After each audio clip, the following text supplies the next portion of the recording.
तो मैं एक सवाल जो मैं करनाल से आया हूँ, तो मैंने सुनी थी ये बात कि रोड बिरादरी से ढुलका को खास संबंध है। तो ये संबंध क्या हो अगर आप जानते हैं?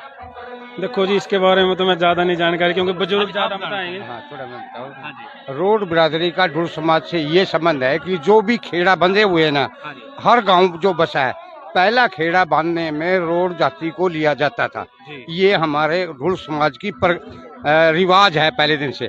अगर हम कोई नया गांव बसाएंगे, पहले उस रोड समाज का एक व्यक्ति उसमें शामिल जरूर होगा। बढ़िया। आप कौन से गांव से हैं? मैं शेरदा से हूँ। शेरदा से हैं। तो रि- शेरदा का रिटा- खेड़ा भी उन्होंने बांधा था। उन्हीं ने बांधा था। मैं रिटायर्ड सूबेदार मेजर सूरजमल, जी जी, बहुत बढ़िया जी। शेरदा गांव। और पाई हम गाँव कितने हम पुराना पाई से उठ करके शेरदा में आए थे। अच्छा अच्छा। तो पाई गांव लगभग कितना पुराना है जी?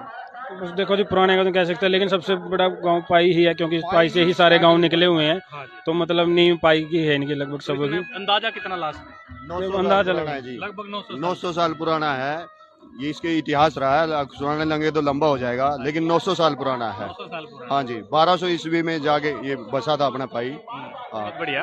तो एक सवाल जो मैंने ताऊ जी से करा था, ताऊ जी ने बड़ा बढ़िया जवाब दिया था। जो पाई गांव से ही ज्यादातर गांव निकले हैं, डुल खाप के हैं।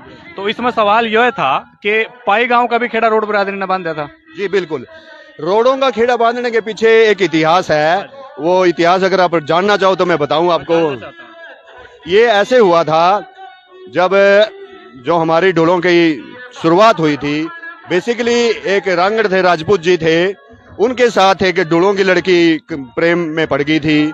तो जो रांगड़ों का परिवार था, उन्होंने उस बंदे को निकाल दिया, भाई इसको या तो आप छोड़ दो या फिर आप समाज छोड़ दो। फिर वो बोला, भाई इसने तो मैं छोड़ू को नहीं, मैं तो सारा समाज ही छोड़ दूंगा।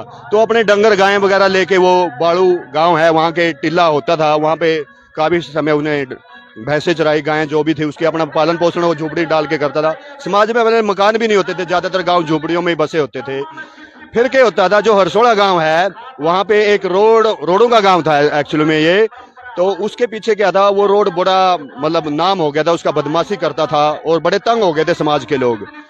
तो वो जो रांगड़ था बेसिकली, तो वो उसने ये बोला, भाई मर तो मैं वैसे भी रहा हूँ, चल मैं देखता हूँ। अच्छा, उसके बालक भी बड़े हो गए थे उस टाइम, तो उन्होंने फिर वहां अटैक कर दिया था और वो रांगड़ को उन्होंने मार दिया, सॉरी रोड को उसने मार दिया था। तो रोड के मारने थे, फिर सारे रोड जो बच रहे थे वो भी भाग गए थे और वो बंदा आके वहां बस गया था अरसोड़ा गांव में। अरसोड़ा गांव में बसने थे, फिर ये पाई गांव भी रोड़ा का गांव था। जब उन्होंने सुना भाई फलाना आदमी बड़ा बदमा और मारा गया, तो वह छोड़ के भाज गए। तो फिर उधर था जो अरसोड़ा में बस रहे थे वो इधर आए, तो ये खाली पड़ा पाया, झुंपड़ियां खाली पड़ी पाई थी, तो इसलिए गांव का नाम पाई पड़ा। ये फरी फंड में पाई थी मतलब। अच्छा, फिर आगे रोडों की बात क्या हुई, भाई जैसे आगे उसने चलनी थी, बरादरियां करनी थी, बाधा नहीं हुआ था, आगे पीढ़ी नहीं चला थी। तो इसमें यो समाज की एक धारणा थी, भाई रोडों का गांव है तो रोड ना कोई लाके बसाना पड़ेगा। तो सेम रसोड़ा गांव में भी एक परिवार रोडों का बसाया, उन्होंने खेड़ा बंधवाया। उनका खेड़ा बंधवाने का मतलब है गांव का मौजूद शुरुआत वहां से है। तो गांव तो रोडों का ही था, न्यू है पाई में भी रोड ले आके बसाने पड़े और तब जाके इसलिए ये मान्यता भी धुड़ांगे जो गांव है वो रोडांगे खेड़े अंके हैं। ये घटना जो आपने बताई है क्या साल पुरानी है? मैं ये बता रहा था, ये वही 1200 ईस्वी की बातें हैं ये, जब राजपूतों का पूरा बोलबाला होया करता और राजपूत अपनी शान के काल होया करता, और इसलिए वो भाई उन्होंने काटा था, भाई ये तो समाज में इज्जत माटी मिलाने की बात होगी, मामी छोरी ना कोनी राक्ष का, या तो इसने छोड़ दे या हमने छोड़ दे।